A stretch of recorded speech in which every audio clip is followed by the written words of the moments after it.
فأتت به قومها تحمله قالوا يا مريم لقد جئت شيئا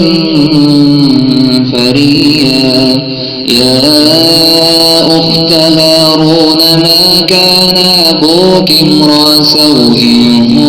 وما كانت أمك بغيا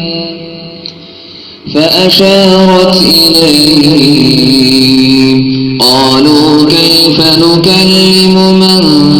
كان في المهد صبيا قال إني عبد الله آتاني الكتاب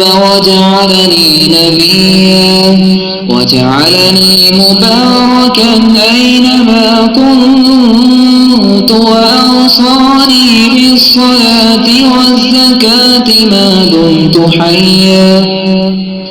وبرا بوالدتي ولم يجعلني جبارا شقيا والسلام علي يوم ولدت ويوم أموت ويوم أبعث حيا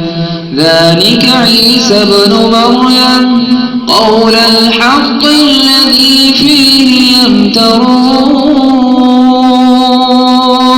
ما كان لله أن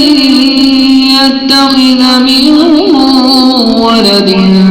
سبحانه